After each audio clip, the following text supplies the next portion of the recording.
Assalamualaikum warahmatullahi wabarakatuh.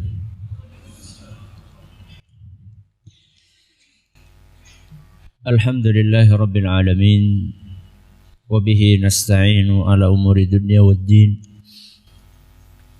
wa sallallahu ala nabiyyina Muhammadin wa ala alihi wa sahbihi ajma'in, amma ba'd.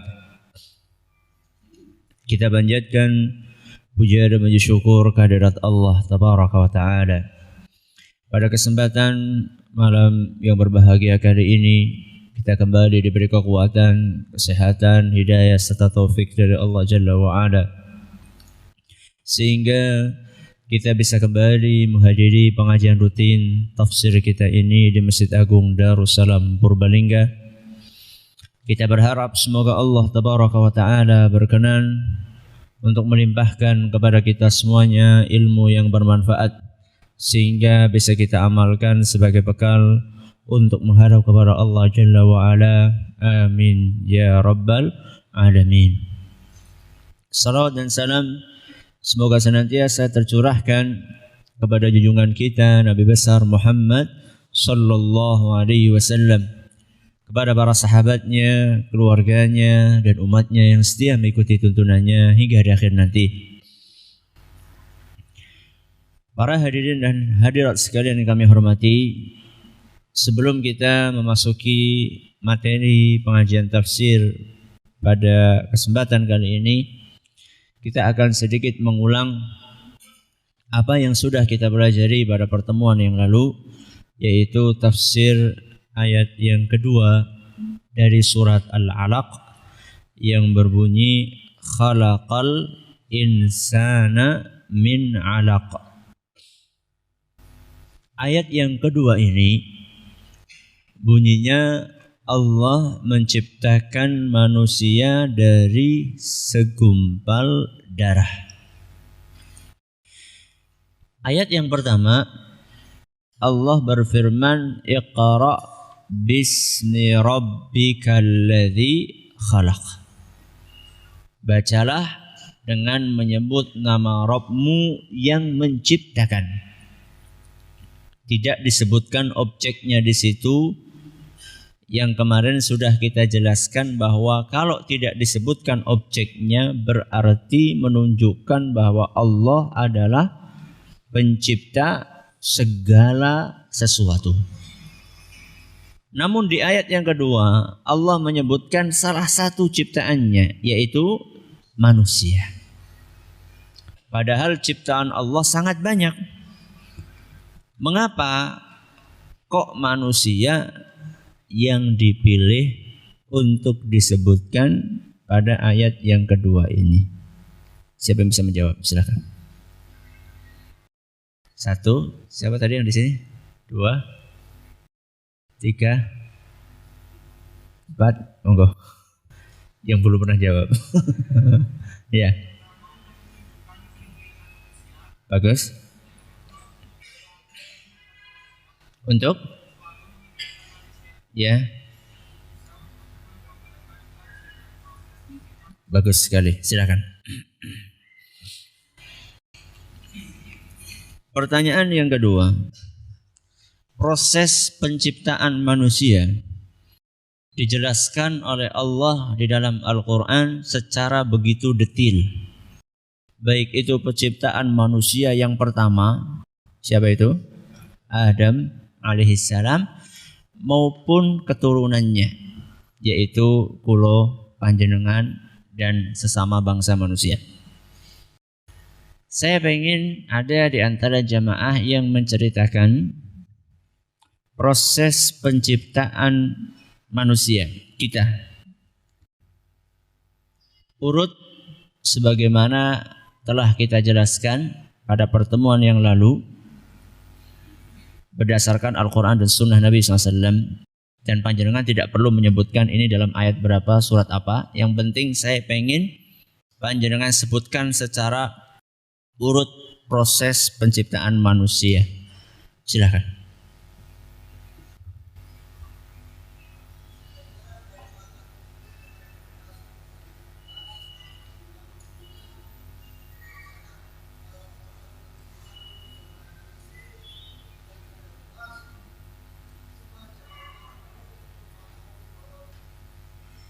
Ya.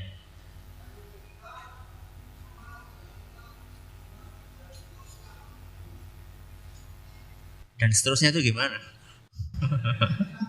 Panjangnya gimana coba? Pertama dari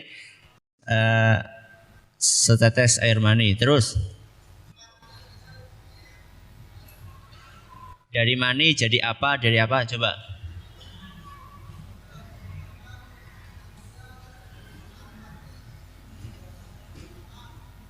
Enggak, bukan Adam, bukan Adam. Bukan Adam, manusia kita. Dari air mani terus jadi apa? Ya. Ya.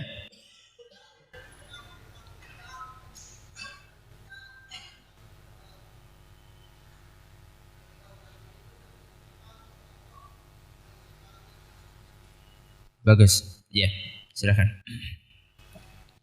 Jadi awalnya dari air mani, kemudian bercampur dengan air maninya perempuan atau ovum. Setelah itu kemudian selama 40 hari berubah menjadi segumpal darah. Kemudian 40 hari kemudian berubah menjadi segumpal daging. Berarti 120 hari. Maka setelah 120 hari dimasukkan ruh atau nyawa. Kemudian mulai ada tulang, pembentukan dan seterusnya sampai lahir manusia. Baik. Pertanyaan yang ketiga, yang terakhir. Para ulama menyebutkan bahwa fase yang dialami oleh manusia, fase kehidupan yang dialami oleh manusia ada 4. Ada 4 fase. Sebutkan 4 fase tersebut. Ya. Ya. Ya. Bagus. 4 fase. Yang pertama adalah fase di alam kandungan. Yang kedua fase di dunia. Yang ketiga fase di alam kubur atau alam barzah. Kemudian yang keempat fase di akhirat, di surga atau neraka. Semoga kita termasuk ahli surga. Allahumma amin. Jamaah sekalian kami hormati, para pendengar Radio Insani 88 FM di Purbalingga dan sekitarnya, para pemirsa atau para pendengar Radio Roja di Jakarta, di Bandung, di Lampung, dimanapun Anda berada, para pendengar Radio Best FM di Surabaya dan sekitarnya, dan juga radio-radio dakwah yang lainnya, serta para pemirsa UFI TV yang semoga senantiasa dirahmati oleh Allah Azza wa Jalla. Setelah kita membahas ayat yang kedua, maka kita akan memasuki ayat yang ketiga. Apa bunyinya? Iqra wa rabbukal akram. Iqra artinya bacalah. Wa rabbukal akram.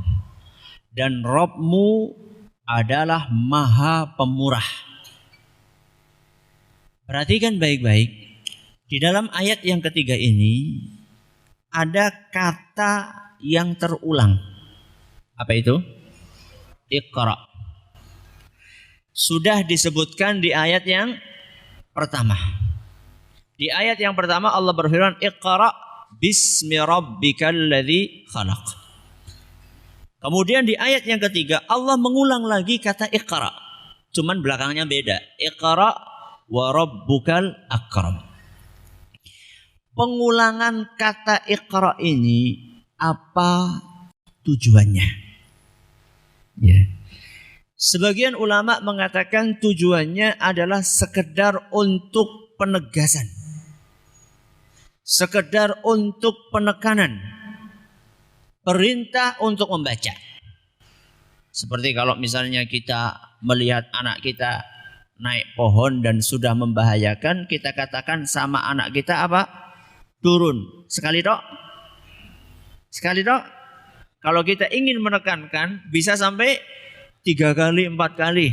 Kalau belum turun masih terus kita ulang-ulang. Menurut sebagian ulama, pengulangan kata Iqra di ayat yang ketiga ini adalah untuk memberikan penekanan kepada Nabi kita Muhammad SAW. Untuk memberikan penegasan perintah untuk membaca. Ini menurut sebagian ulama. Jadi apa tujuannya? Memberikan penekanan dan penegasan. Menurut ulama yang lain, kata mereka diulanginya kata Iqra ini membawa makna baru. Bukan sekedar untuk penegasan. Kalau penegasan berarti kan maknanya sama. Kayak misalnya saya turun nak, kemudian saya ulangi lagi turun nak. Maknanya sama enggak? Sama, intinya suruh turun. Kalau sebagian ulama mengatakan bukan itu maksudnya, bukan hanya sekedar untuk penegasan. Tapi Allah Subhanahu wa taala mengulang kata Iqra karena Allah mengisyaratkan ada makna baru di dalam ayat yang ketiga yang tidak ada di dalam ayat yang pertama. Apa makna tersebut? Disinilah para ulama kemudian mereka berijtihad. Perbedaan antara Iqra yang disebutkan di ayat yang pertama dengan Iqra yang disebutkan di ayat yang ketiga apa kedua? Ketiga. Ya, ingat. Iqra di ayat pertama sama Iqra di ayat ketiga. Bedanya apa? Pertama, kata para ulama. Bedanya, kalau Iqra di ayat yang pertama, itu perintah untuk membaca buat diri sendiri. Perintah membaca untuk diri sendiri. Maksudnya untuk diri Nabi kita Muhammad SAW. Beliau suruh baca untuk diri beliau sendiri. Adapun Iqra di ayat yang ketiga adalah perintah untuk membaca supaya disampaikan kepada orang lain. Jadi orang sudah baca, setelah baca dia disuruh baca lagi, cuman baca yang kedua ini bukan sekedar untuk konsumsi pribadi. Tapi baca yang kedua ini merupakan perintah untuk setelah membaca yang kedua ini sampaikan kepada orang lain. Makanya dari sini kemudian kita bisa memahami bahwa seorang yang sudah punya ilmu, dia harus punya kepedulian kepada sekelilingnya. Jadi enggak sekedar maca, ngaji, tapi tidak memberikan manfaat kepada orang lain.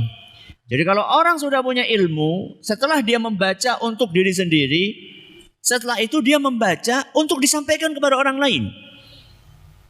Makanya sebenarnya amat disayangkan seandainya banyak di antara kita yang rajin ngaji tiap hari, tapi belum atau tidak memberikan warna kepada lingkungannya. Awit mien nganti seprene, sing salat ya kur, kuwe tok siji tok ora tambah-tambah. Ya saya tidak mengatakan bahwa itu tidak ada gunanya, akan tetapi kita ini punya tanggung jawab. Setelah mendapatkan cahaya, kita berusaha untuk menerangi lingkungan kita. Makanya setelah dapat ilmu sampaikan. Tapi menyampaikan ini juga tidak boleh sembarangan. Urung maca wis ngomong, nggak bisa.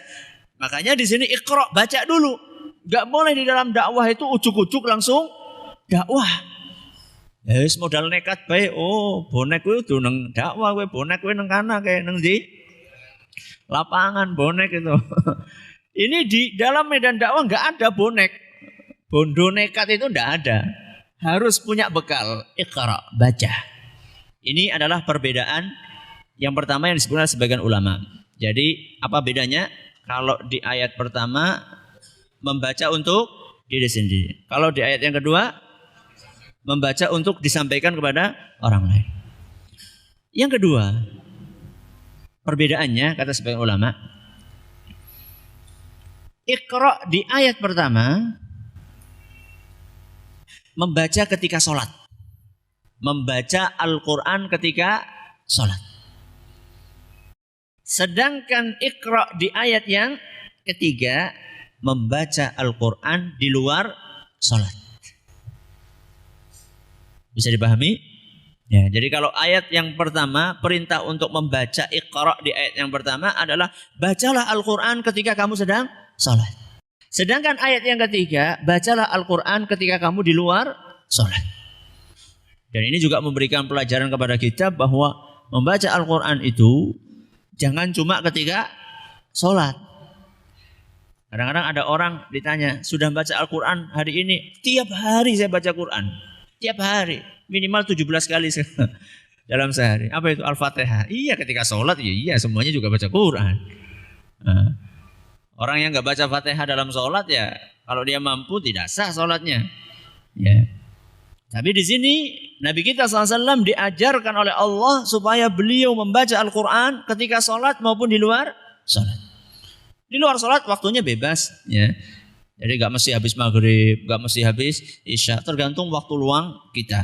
Ya, ada sebagian orang waktu luangnya habis subuh, ada sebagian orang waktu luangnya habis asar, ada sebagian orang waktu luangnya habis isya, ada sebagian orang nggak ada waktu luangnya. Tapi untuk baca Quran ada waktu luangnya, untuk baca Quran nggak ada waktu luangnya. Masya Allah. Jadi ini yang kedua. Apa yang kedua? Iqra yang pertama baca Quran ketika sholat. Iqra yang kedua baca Quran di luar sholat. Yang ketiga, perbedaannya kata sebagian ulama, Iqra yang pertama untuk memahami kekuasaan Allah. Kita disuruh membaca supaya kita bisa memahami kekuasaan Allah. Makanya perhatikan. Iqra bismi rabbikal ladzi khalaq. Bacalah dengan nama Allah yang menciptakan. Jadi kita ini disuruh bertafakur, membaca, merenungi kekuasaan Allah Subhanahu wa taala yang telah menciptakan seluruh alam semesta ini. Jadi seharusnya ketika kita membaca, kita akan semakin mengagungkan Allah Azza wa Jalla. Ini Iqra yang pertama. Membaca untuk memahami apa? Kekuasaan Allah Subhanahu wa taala. Makanya seharusnya orang semakin baca, dia akan semakin tunduk kepada siapa? Allah. Jangan seperti sebagian orang semakin membaca, semakin keminter.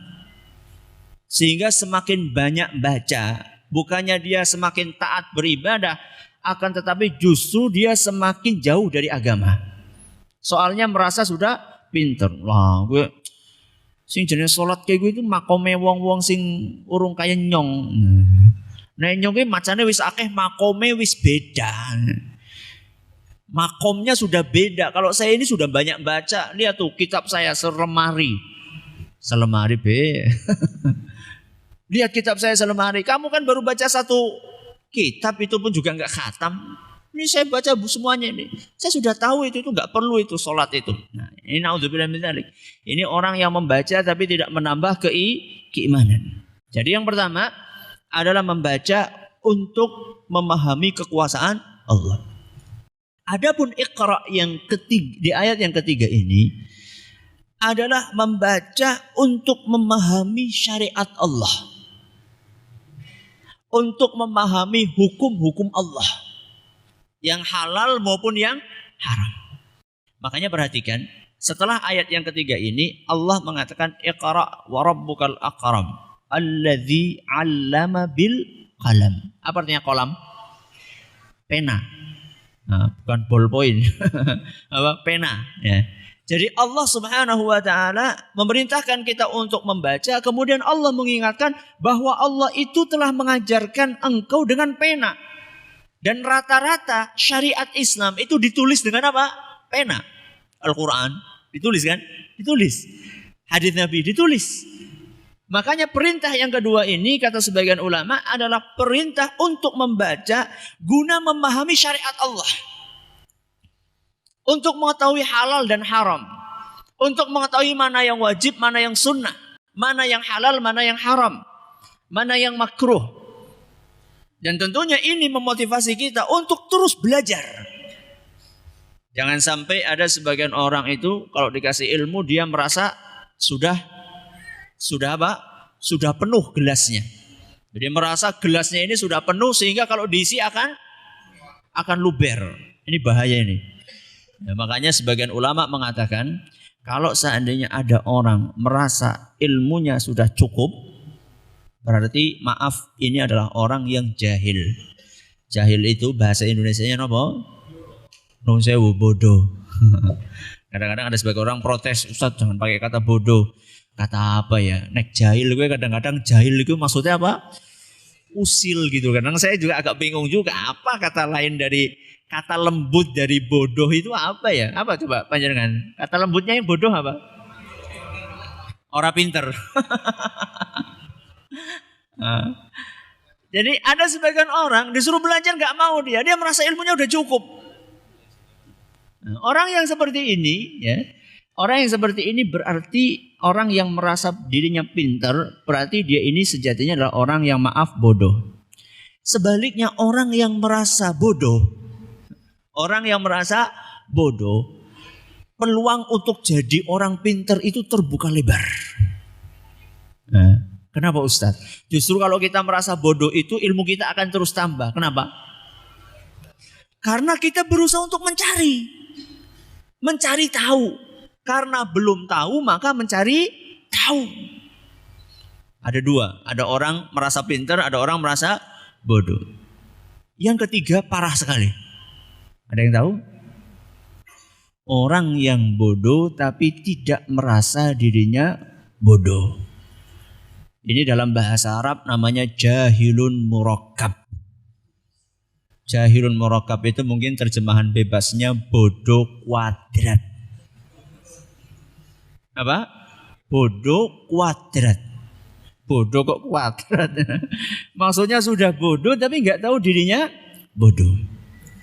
Makanya di dalam perkataan ulama yang ketiga ini bahwa Iqra yang pertama membaca untuk memahami kekuasaan Allah, ya ciptaan-ciptaannya, perbuatan-perbuatannya. Sedangkan Iqra yang tersebut di dalam ayat ketiga adalah membaca untuk memahami syariat Allah. Sudah. Iqra. Kelanjutannya wa rabbukal akram. Bacalah. Dan Rabbmu adalah Maha Pemurah. Al-Akram, Maha Pemurah.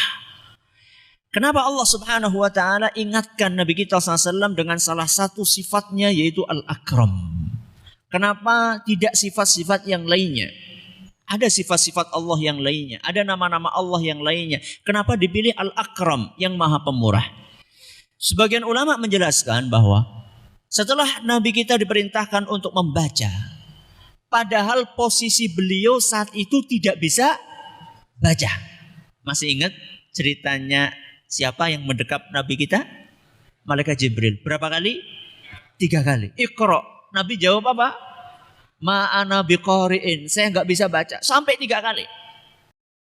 Kemudian setelah itu Iqra bismi rabbikal ladzi khalaq. Khalaqal insana min 'alaq. Iqra wa rabbukal akram. Kenapa disebutkan wa rabbukal akram? Ingatlah bahwa Rabbmu itu Maha Pemurah. Kenapa diingatkan oleh Allah bahwa Allah Maha Pemurah? Supaya Nabi kita SAW tidak usah khawatir. Wahai Muhammad, jangan khawatir.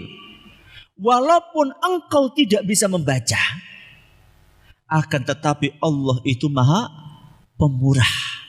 Dengan kemurahannya Allah bisa membuat kamu bisa membaca. Walaupun sebelumnya engkau tidak pernah membaca, belajar membaca dan menulis. Ini kata para ulama. Jadi disebutkan Al-Akram Maha Pemurah ini untuk menenangkan hati Nabi kita Muhammad SAW bahwa walaupun engkau tidak bisa membaca, gak usah khawatir. Allah Subhanahu wa taala Maha Kuasa dengan kemurahannya. Karena Allah tadi Maha Pemurah. Dengan kemurahannya Allah akan membuat kamu bisa membaca. Karena yang namanya membaca itu kan gak harus seperti yang saya katakan kemarin. Membaca itu gak harus membaca dari apa? Tulisan. Orang bisa membaca dengan hafalan. Orang dulu mengatakan ngaji ini ngaji apa? Apa?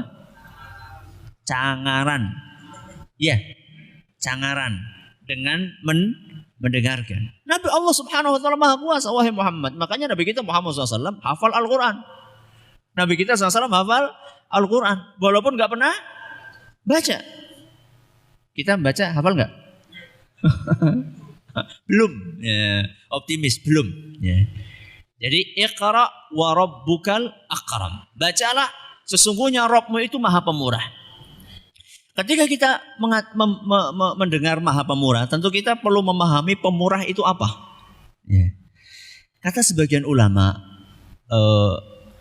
pemurah, orang dikatakan pemurah itu kalau dia memberi sesuatu yang layak untuk diberi tanpa mendapatkan balasan. Itu namanya pemurah. Saya ulangi. Pemurah adalah memberi sesuatu yang layak untuk diberikan, sesuatu yang pantas untuk diberikan dan tidak minta imbalan. Itu namanya pemurah. Perhatikan para ulama ketika memberikan definisi itu mereka jeli, cermat, memberikan sesuatu yang pantas untuk diberi. Jadi yang namanya pemurah itu bukan memberi segala sesuatu, bukan. Karena kadang-kadang kalau seandainya dikatakan memberi, pemurah adalah memberi segala sesuatu, kadang-kadang ada sesuatu yang tidak boleh diberikan. Apa contohnya? Memberi sesuatu yang tidak boleh diberikan. Contohnya apa? Contohnya, ada orang pengen bunuh diri. Ada orang pengen bunuh diri. Nggak nemu alat untuk bunuh diri. Sedangkan kita jualan pisau. Sedekah pak, pisone. Kita berikan pemurah. Pemurah kan memberikan segala sesuatu. Enggak. Itu tidak layak untuk diberikan.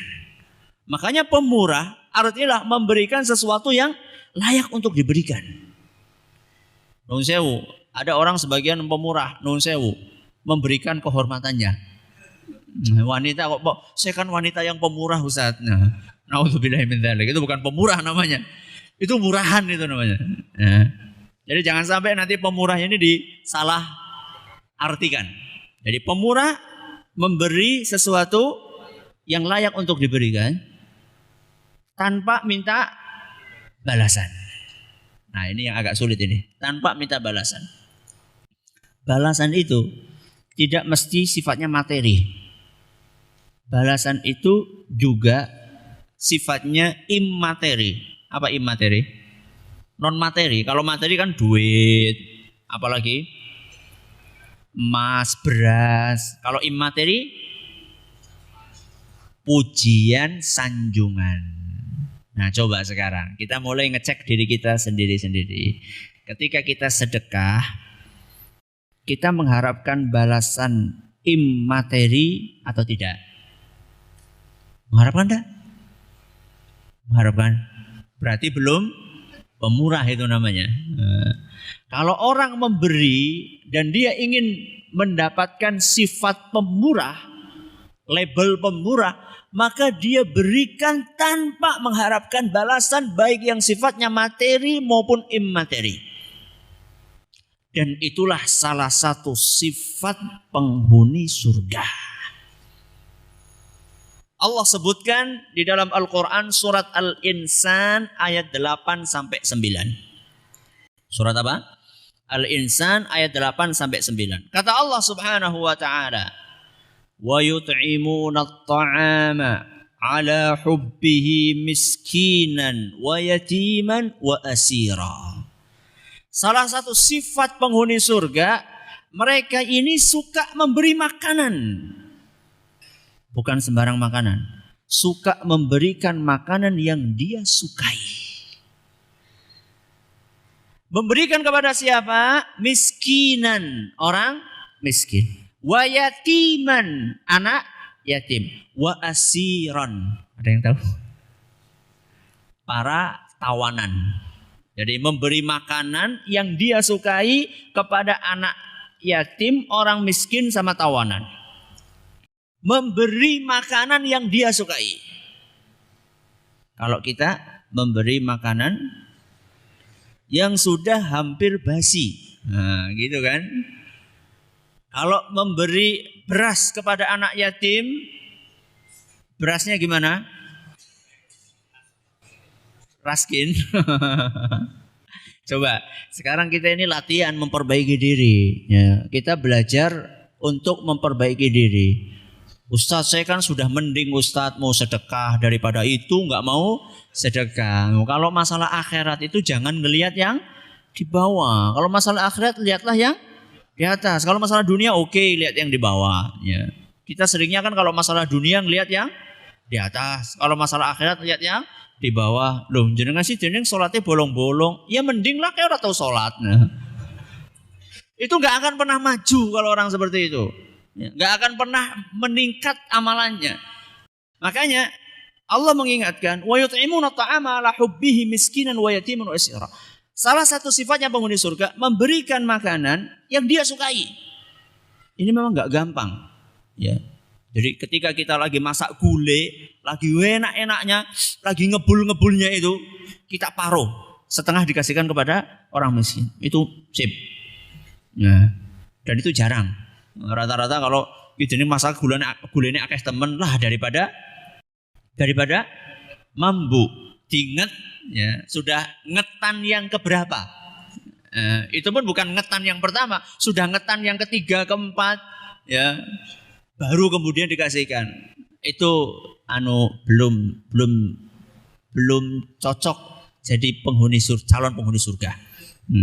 Calon penghuni surga itu memberikan makanan yang dia sukai. Angel ya Ustaz, mulane kita latihan. Kita belajar terus supaya kita insya Allah menjadi penghuni surga. Allahumma amin. Sudah. Jadi mereka suka memberi makan. Kemudian lihat. Yang dia berikan itu makanan yang baik. Tapi kata Allah apa? Innama nut'imukum liwajhillah. Kata para penghuni surga itu, atau calon penghuni surga, kami ini ngasih makan kalian semata-mata karena mengharapkan ridha Allah. Jadi kami memberikan makanan yang terbaik yang kami miliki semata-mata karena mengharapkan ridha Allah Azza wa Jalla. La nuridu minkum jazaan wala syukura. Kami ini enggak minta dari kalian balasan maupun ucapan terima kasih. Jadi luar biasa. Balasan itu bisa sifatnya materi, ucapan terima kasih contoh yang sifatnya apa? Immateri.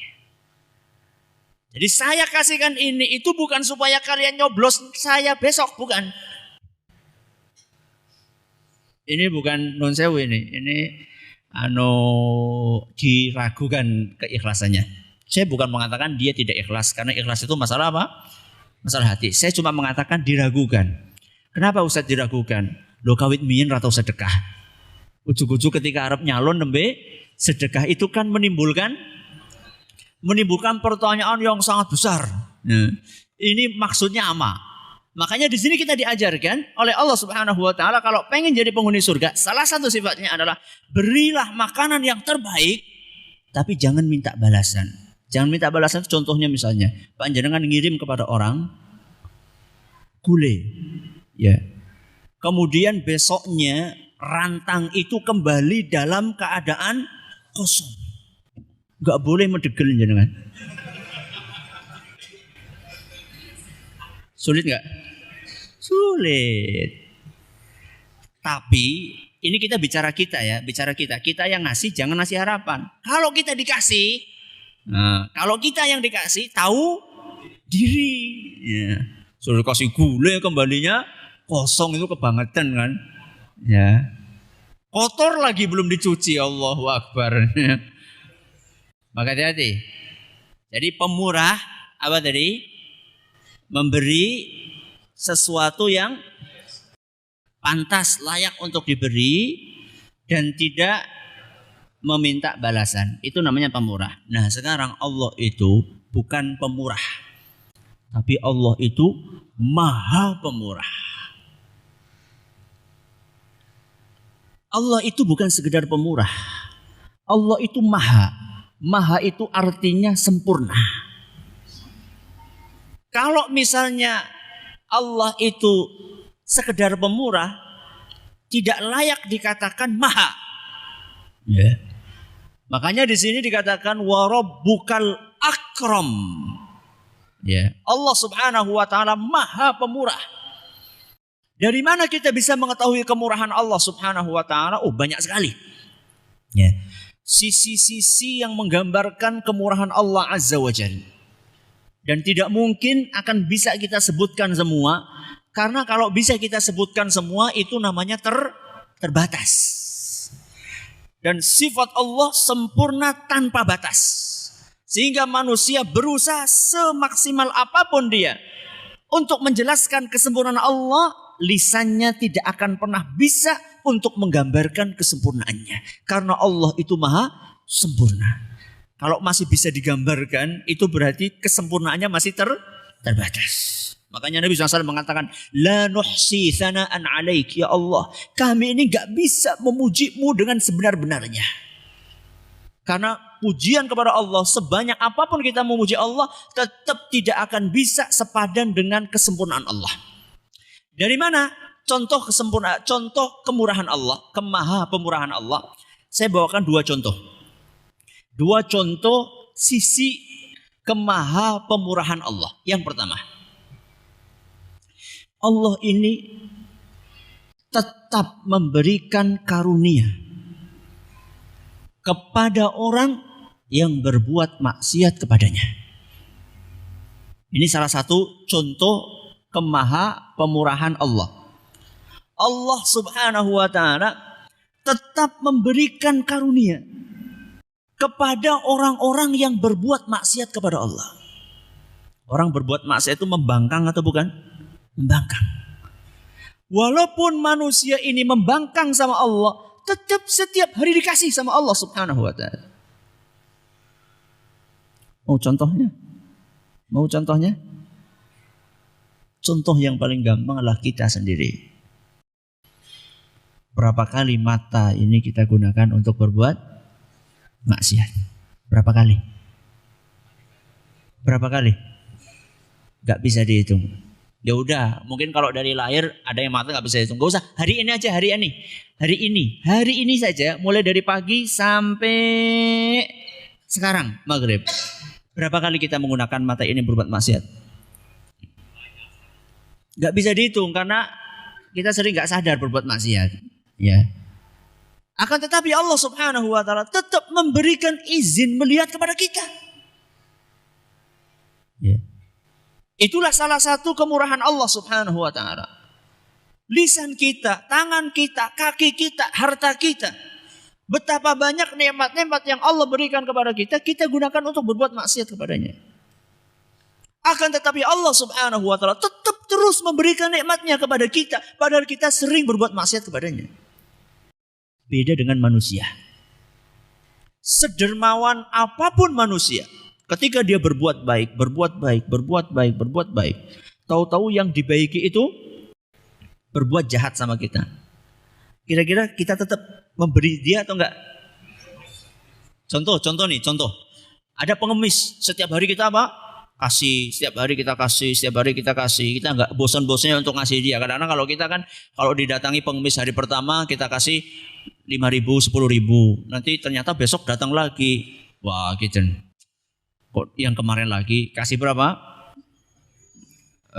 Ya jangan langsung 1.000 lah. 2.000. Ternyata hari ketiga datang lagi. Kasih enggak? Kasih 1.000. Hari keempat datang lagi. Tuman ki wong pancen. Dikasih enggak? Enggak. Padahal dia itu cuma minta. Nah sekarang kalau misalnya ada orang setiap hari kita kasih 10.000, tiap hari kita kasih. Kok hari yang kesekian kali malah nyolong dompet kita? Kira-kira ketahuan nyolong dan ketahuan ketangkap basah. Kira-kira besoknya kalau dia datang minta lagi dikasih enggak? Apa kata kita? Tidak tahu malu kamu itu. Kamu jangankan nyolong, kadang-kadang ada orang ngutang sama kita. Kemudian dia nggak bayar sama kita. Mau ngutang lagi gimana? Kasih gak? Kapok kan? Itulah manusia. Kalau Allah beda. Berapa kali kita melanggar perintah Allah dan berapa kali pelanggaran kita justru Allah ganti dengan kenikmatan yang Allah berikan kepada kita. Ini adalah kemurahan yang pertama. Contoh kemurahan yang pertama.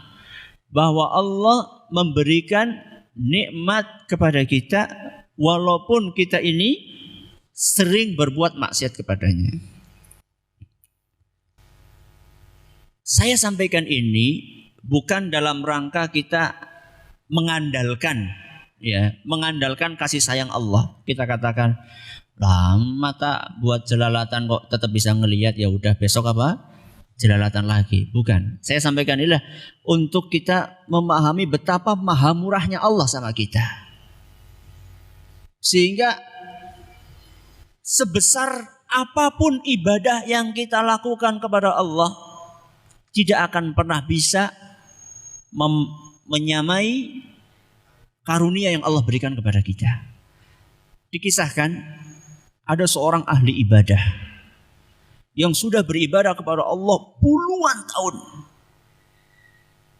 Mungkin 80 tahun. Dan orang ini taat luar biasa dan jarang berbuat maksiat. Ketika sudah puluhan tahun beribadah kepada Allah, Allah uji kecedit. Apa kecedit? Keseleo. Satu uratnya keseleo atau satu sendinya keseleo. Sakit sekali. Kemudian hamba ini berkata kepada Allah, ya Allah, saya ini sudah beribadah sekian puluh tahun kepadamu. Engkau uji aku dengan sakit yang luar biasa ini. Jadi dia merasa, saya ini udah beribadah banyak banget sama engkau wahai Allah. Masa saya ini diuji dengan sesuatu yang sakit banget? Terdengar suara menjawab, wahai fulan, bahwa ibadah yang kamu lakukan selama sekian puluh tahun itu belum cukup untuk bayaran syukur atas satu sendi itu. Jadi satu sendi yang sehat itu belum cukup untuk dibalas dengan ibadah sekian puluh tahun. Padahal baru apanya? Satu. Ini contoh kemurahan Allah. Yang kedua, contohnya Allah sering sekali memberi kepada kita tanpa kita minta. Allah sering sekali memberi kepada kita tanpa kita minta. Iya apa enggak? Contohnya bisa bernafas. Ya, bisa bernafas, nikmat atau bukan? Nikmat. Ya. Tanya, kalau nggak percaya tanya sama orang yang pernah kena asma. Rasanya gimana? Nggak usah asma lah, pilek. Bagaimana rasanya pilek? Nikmat yang luar biasa. Tapi ada nggak di antara kita yang tadi pagi bangun subuh dia berdoa kepada Allah, ya Allah, izinkan hari ini saya bisa bernafas.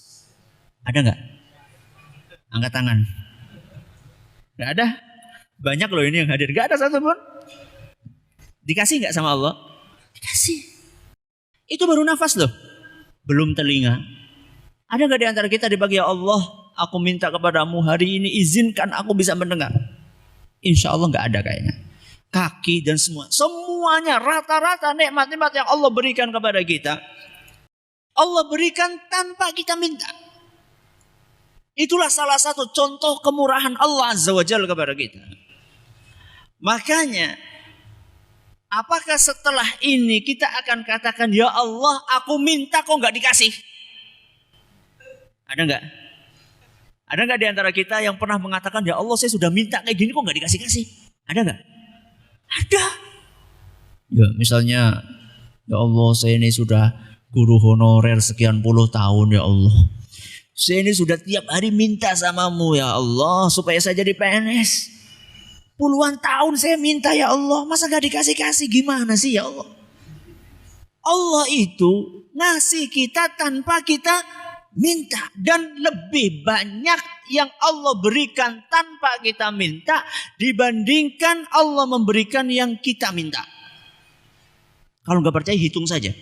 Nikmat yang kita terima tanpa kita minta, kemudian kita prosentasekan dengan kenikmatan yang Kita minta kepada Allah tapi belum dikasih. Lagi pula, kalau Allah nggak ngasih, baik nggak? Baik. Jadi jangan dipikir ketika kita minta sama Allah, kok ternyata belum dikasih. Contoh sakit. Contoh yang paling gampang sakit. Kita minta sama Allah, ya Allah saya sembuhkan, aku sembuhkan. Sudah lama sampai hampir putus asa mungkin minta sama Allah. Tapi nggak dikasih-kasih. Apakah ketika Allah belum memberikan kesembuhan kepada kita, artinya bahwa itu adalah tidak baik untuk kita? Justru sebaliknya, Allah Subhanahu wa taala kadang-kadang tidak memberikan itu kepada kita demi kebaikan kita. Cuman banyak di antara kita yang tidak sadar. Ya. Ada sebagian orang sengaja oleh Allah diuji sakit terus. Supaya apa? Supaya ingat sama Allah. Ada sebagian orang ketika disembuhkan malah lupa. Ya. Dikasih paru-paru, dikasih penyakit paru-paru. Supaya apa? Supaya ngerokoknya berhenti. Nanti kalau sembuh lagi, rokok lagi. Ada sebagian orang seperti itu. Seringlah saya ketemu sama orang-orang yang Masya Allah ya. Pokoknya Ustaz aku tobat ngerokok. Kenapa? Paru-paru, kanker paru-paru gimana Ustaz? Ternyata dia berobat sembuh. Saya pikir wah ini betul-betul tobat ya gitu. Kemarin sudah kelihatan serius bang. Ternyata setelah itu Ustaz lah si jitok. Masya Allah ya. Ini contoh yang kedua. Masih banyak contoh yang lainnya. Jadi kalau kita mengupas kemurahan Allah Subhanahu wa taala, kita akan ternganga, kita akan terbelalak. Ternyata memang Allah itu adalah Al-Akram. Iqra wa rabbukal akram. Bacalah, sesungguhnya Allah itu Maha Pemurah. Sampai di sini pengajian kita kali ini. Pertanyaan kita alokasikan ba'da isya insyaallah. Terima kasih atas perhatiannya, mohon maaf segala kekurangannya. Kita tutup dengan membaca subhanakallahumma wa bihamdika asyhadu an la ilaha illa anta astaghfiruka wa atubu ilaik. Wassalamualaikum warahmatullahi wabarakatuh. Bismillahirrahmanirrahim. Alhamdulillahirabbil alamin wassalatu wassalamu ala nabiyyina Muhammadin wa ala alihi washabbihi ajmain wa ba'd. Kita akan bacakan beberapa pertanyaan yang sudah masuk ke depan kami. Pertanyaan pertama, Ustadz, kapan kita boleh bersumpah dengan menyebut demi Allah? Bolehkah meminta orang lain untuk mengatakan demi Allah untuk menguji orang tersebut berbohong atau tidak? Jika boleh bersumpah demi Allah, jika orang itu ternyata bersumpah palsu atau berbohong, adakah ancaman dosa bagi orang tersebut? Kita bersumpah demi Allah manakala ada suatu kondisi yang menuntut kita dan mendesak untuk mengucapkan sumpah tersebut. Diperbolehkan kita meminta orang, misalnya apakah dia mencuri atau tidak, sedangkan kita ragu kemungkinan dia mencuri, kemudian kita minta dia untuk bersumpah. Coba bersumpah demi Allah kalau kamu tidak mencuri. Boleh. Tidak apa-apa. Jadi dalam sesuatu yang tidak remeh. Ya, bukan dalam segala sedikit-dikit sumpah, dikit sumpah, enggak. Akan tetapi dalam sesuatu yang besar, urusan yang serius, boleh bersumpah atas nama Allah Azza wa Jalla. Kalau ternyata yang kita minta sumpah berbohong, apakah ada ancaman hukumannya? Ada. Ya, itu adalah salah satu perbuatan dosa yang terancam dengan neraka. Karena orang yang bersumpah atas nama Allah kemudian dia berbohong padahal dia sudah menyebut nama Allah, itu pertanda bahwa dia ini meremehkan Allah dalam tanda kutip. Karena sudah berani menggunakan nama Allah untuk berdusta. Bagaimana cara membedakan orang yang mencintai lawan jenis yang terkena sihir dengan yang mencintai karena Allah? Kalau mencintai karena Allah itu pertandanya adalah semakin bertambah manakala orang yang dicintai semakin taat kepada Allah. dan semakin berkurang manakala orang yang dicintai itu tidak taat kepada Allah. Jadi cinta karena Allah itu adalah cinta yang dibangun atas ketaatan kepada Allah. Jadi kalau dia mengatakan saya cinta dia karena Allah tapi dianya nggak sholat, itu bukan cinta karena Allah. Itu cinta mungkin karena nafsu, karena syahwat. Ya. Sekarang kalau kamu benar-benar cinta sama Allah, coba itu ada orang jelek itu, wajahnya buruk, mukanya, ya cacat dan seterusnya fisiknya, tapi dia rajin beribadah. Kamu cinta nggak sama dia? Nah, kalau betul-betul cinta karena Allah. Jadi cinta karena Allah itu tidak melihat apa? Tidak melihat fisik, tapi yang dilihat adalah ketaatan dia kepada Allah. Adapun kalau cinta karena sihir, itu biasanya sesuatu yang tidak wajar. Ya, sesuatu yang tidak wajar. Ya. Contohnya tidak wajar adalah selalu kepikiran terus siang malam. Kemudian selalu pengen ketemu, seakan-akan tidak bisa hidup kalau tidak berdampingan sama orang tersebut. Kemudian dia menjadi malas untuk beribadah, untuk sholat, untuk baca Quran. Itu bisa jadi indikasi. Nah, indikasi walaupun itu juga belum tentu, tapi itu salah satu indikasi bahwa orang itu cintanya karena sihir atau karena pelet. Ustaz, orang tua saya suka ngaji tapi beliau tidak bisa meninggalkan kebiasaan rokok. Mohon nasihatnya. Bukan tidak bisa, belum bisa. Begini ya, merokok itu memang kebiasaan yang sulit untuk ditinggalkan buat mereka yang sudah kecanduan. Tapi kalau mendapatkan bantuan dari Allah, pertolongan dari Allah, itu bisa. Ya, tidak ada yang tidak bisa kalau Allah berkehendak. Saya pernah diceritai pengalaman salah seorang perokok berat yang dia sudah mendapatkan nasihat macam-macam dan sudah dia usahakan, entah dengan ngemut permen, entah dengan ngemil, pokoknya apapun yang dinasihatkan sama orang itu sudah berusaha dia praktekkan tapi gak bisa-bisa. Akhirnya kemudian dia berdoa sama Allah, minta, mohon, merintih kepada Allah Azza wa Jalla, minta dengan serius kepada Allah supaya diberi kekuatan meninggalkan rokok. Bisa. Oh, ternyata kemarin itu mengandalkan apa? Mengandalkan kekuatan diri sendiri, melupakan Allah.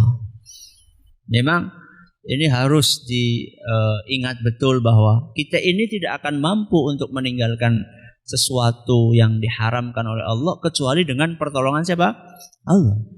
Makanya seriuslah untuk berdoa kepada Allah, dan Anda sebagai anak seriuslah untuk mendoakan ya orang tua Anda agar bisa meninggalkan hal yang tidak bermanfaat tersebut.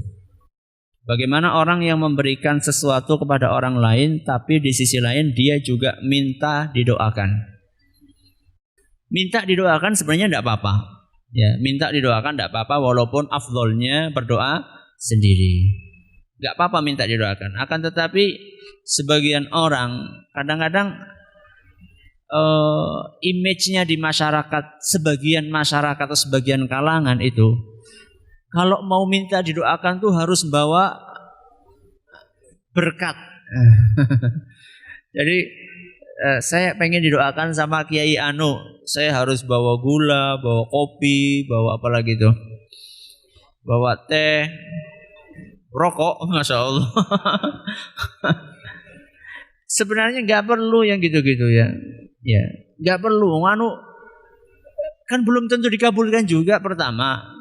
Yang kedua, doa itu akan semakin mustajab, ya, akan semakin mustajab antara lain manakala doa itu tidak diketahui oleh yang didoakan.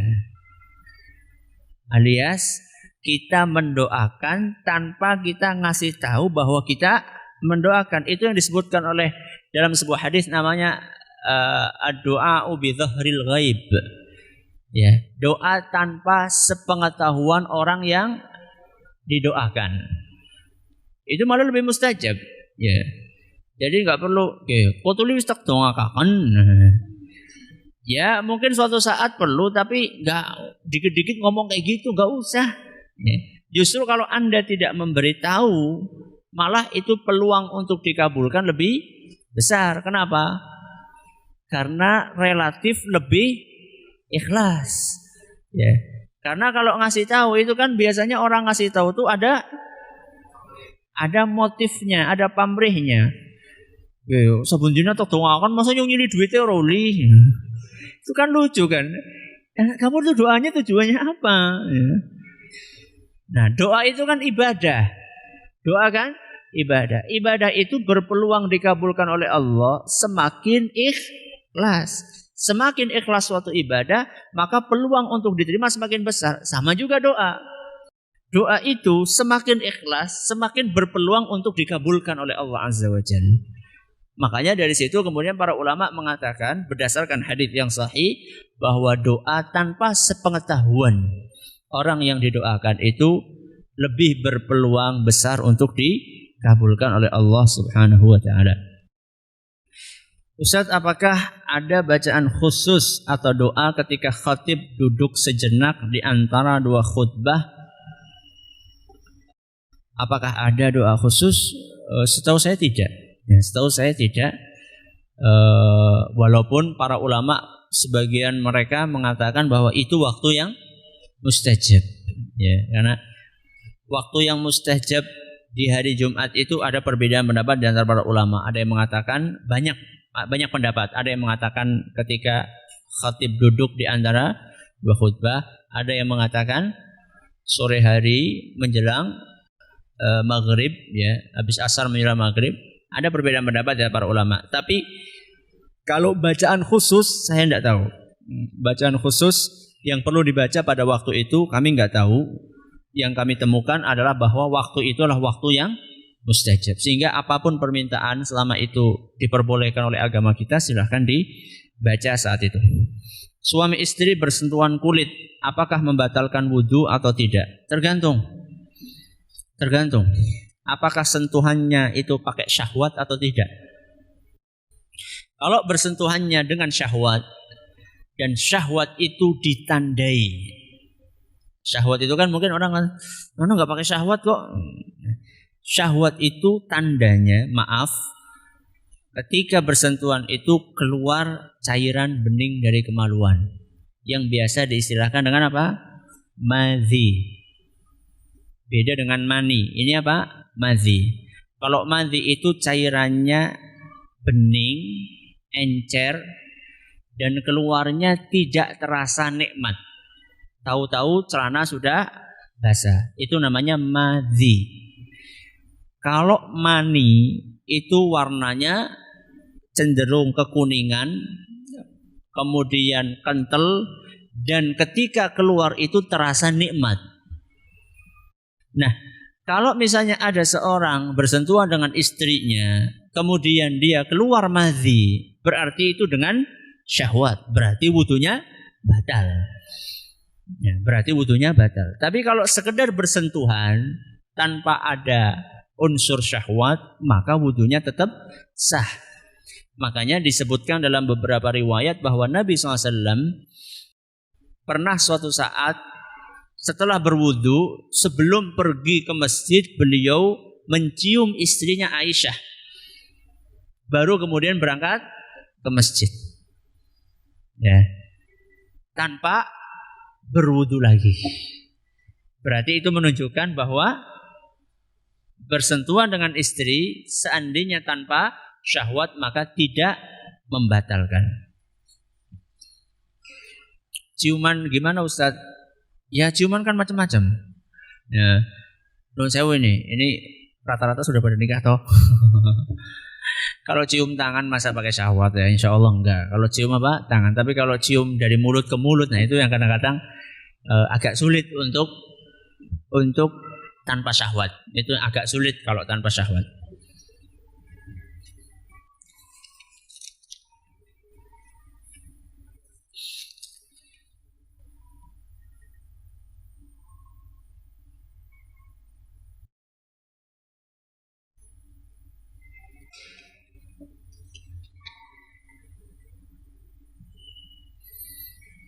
Ustadz, menyikapi fenomena pengemis kaya pada saat ini, apakah kita memberikan uang kepadanya mendapatkan pahala, padahal di satu sisi dia tanpa ada kebutuhan dan dia lebih kaya dibandingkan kita? Kalau kita tahu dia kaya dan meminta-minta tanpa kebutuhan, maka nggak usah dikasih. Tapi jangan membentak. Karena Allah mengatakan dalam Al-Quran, wa ammas-sa'ila fala tanhar.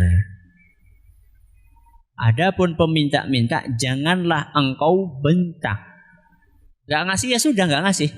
Kalau kita tahu persis bahwa wah aku tak ngerti, kayak aku tahu buntuti kayak jebule umahe gedong. Nah kalau kita tahu persis, gak usah dikasih. Apalagi kita ngelihat dia ini fisiknya sehat. Ya. Kalau orang mau minta-minta karena dia tidak butuh, bukan karena terdesak kebutuhan, maka orang yang seperti ini dikhawatirkan pada hari kiamat akan datang dalam keadaan mukanya tidak ada dagingnya. Ya'ti yaumul qiyamah wa laysa ala wajhihi muz'atu lahmin. Kata Nabi SAW, orang-orang yang suka meminta-minta tanpa kebutuhan, pada hari kiamat nanti akan datang dalam keadaan mukanya tidak ada dagingnya, alias mukanya muka tengkorak pada hari kiamat nanti. Itu kalau dia nggak butuh. Kalau butuh insya Allah tidak apa-apa. Ustaz, sekarang kita nggak tahu. Nah, kita nggak tahu orang ini butuh atau tidak. Pakai prediksi saja, orangnya masih sehat atau tidak. Kalau misalnya orangnya kelihatan sudah tua renta atau cacat, muda tapi cacat, kasih saja. Kalau dia pura-pura, Ustaz, ya kalau dia pura-pura antara dia dengan Allah, ya. Ternyata kita kasih, ternyata dia orang kaya, kita nggak tahu sebelumnya. Kita sudah dapat pahala. Yang dosa siapa? Dia.